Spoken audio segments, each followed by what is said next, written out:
Indah sekali ya melodi koncerto nomor 31 ini yang diciptakan Beethoven untuk kekasihnya Josephine Brunswick. Masih berusia 16 tahun begitu lincah bagaikan bunga baru mekar-mekarnya seperti itu. Miss Kiki memulai episode keempat ini dengan lagu Concerto Opus 311 agar bisa mempopulerkan karya yang jarang diperhatikan sama indahnya dengan sonata Moonlight dan Pathetic. Sudah dibahas dalam episode kedua bahwa cinta Beethoven pada Josephine yang berbeda usia 13 tahun darinya berubah menjadi pertemanan yang setia hingga meninggalnya Josephine sebagai istri bangsawan. Namun Beethoven pintar merahasiakan cintanya pada kedua murid piano pada saat yang bersamaan 1799 sampai 1801. Karena pada zaman itu kaum aristokrat tidak mungkin berpacaran dengan rakyat jelata. Kita ketahui pada masa tuanya Beethoven menulis Moonlight Sonata didedikasikan untuk Julia Guicciardi. Pada awal mulanya Moonlight Sonata tersebut akan didedikasikan pada patronnya Count Lenowski. Episode ini mau menunjukkan latar belakang sampai akhirnya nama Lenowski dicoret tidak berarti Beethoven lebih mencintai Julia Guicciardi, kan?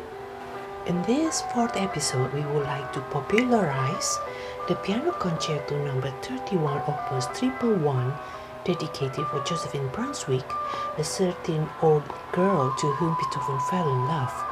Beethoven, who was around 32 years old, depicted her fresh, youthful gaiety in lively melody as we are hearing now. According to music analysts, this beautiful melody is world popularity as Moonlight Sonata or Pathetic Sonata, but simply the listeners haven't been introduced by wild occasions. Setelah pindah ke Vienna tahun 1792, barulah Louis bersekolah dengan 3 guru sambil dia menciptakan lagu paruh waktu untuk pesta-pesta dan tamu Count Lenowski yang menaunginya.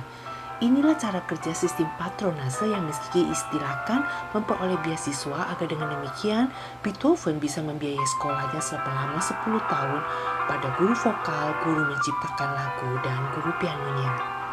Pada tanggal 26 Desember 1790, Beethoven mulai belajar komposisi dari Joseph Haydn, sehingga dia mengetahui ciri-ciri komposisi Haydn dan Mozart.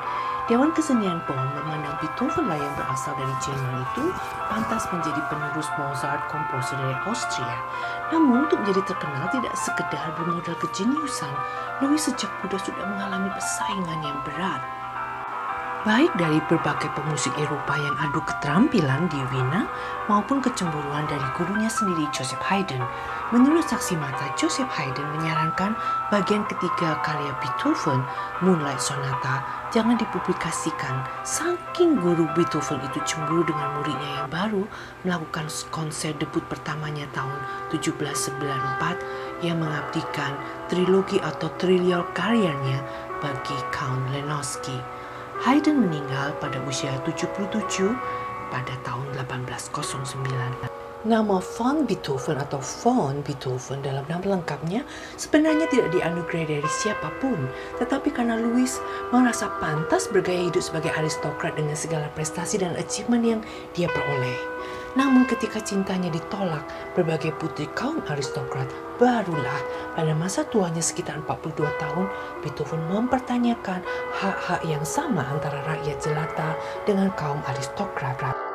Itu sebabnya Beethoven mendukung perjuangan meruntuhkan sistem monarki. Secara diam-diam dia mengarang lagu untuk Napoleon Bonaparte yang telah memimpin revolusi Prancis agar bisa merubah sistem monarki menjadi sistem demokrasi. Nanti akan kita bahas dalam episode yang ke-6. Ketika Beethoven menghibur tamu-tamu majikannya dari Prancis yang menjajah Jerman pada masa itu, Beethoven tidak setuju dan emosinya meluap dengan meninggalkan rumah Lenowski lalu berjalan kaki malam hari itu juga ke Troppau.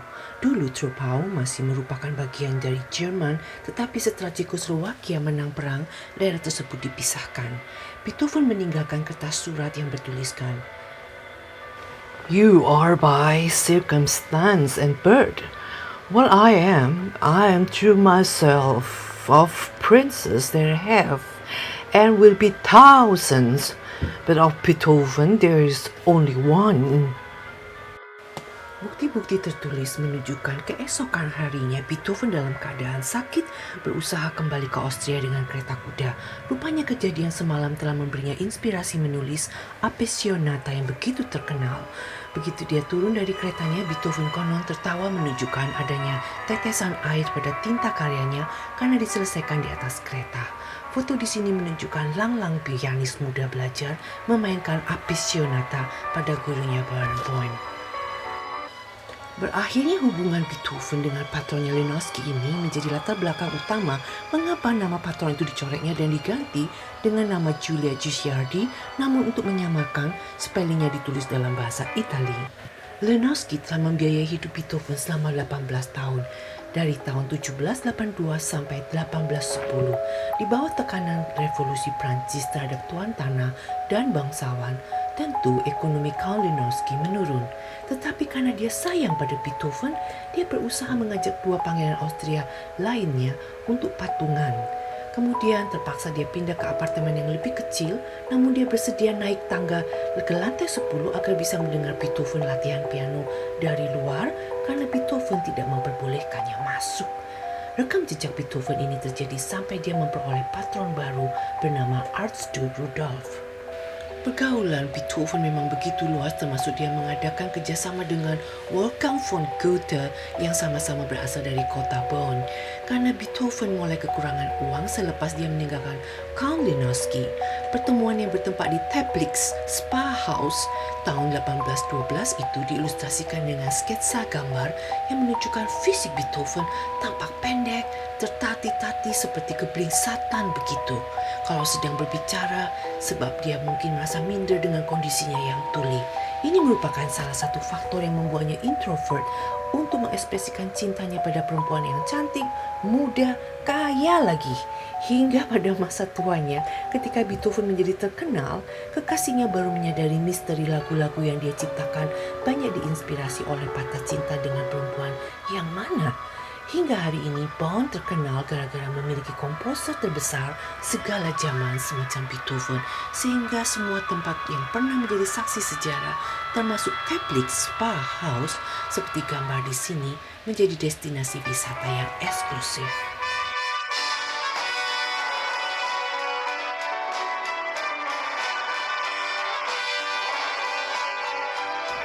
Karakter Beethoven dan karyanya mengalami evolusi secara alami, yaitu dari cinta mudanya pada usia 27-40 tahun dan berubah menjadi idealis pada masa tuanya.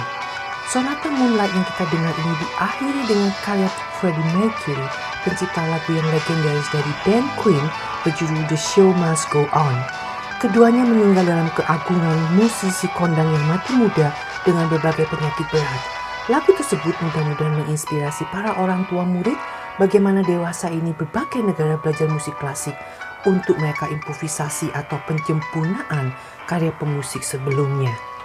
Beethoven affairs mostly ended in sadness as we are listening to the song Moonlight Sonata, which then followed by The Show Must Go On, composed by Freddie Mercury, a legendary composer of the band Queen 1980s. Children, the benefit to study classical music is nowadays musicians have improvised them into pop jazz style as Miss Kiki used this music to close this episode. One could see how elegant to improvise two pieces of different era into one.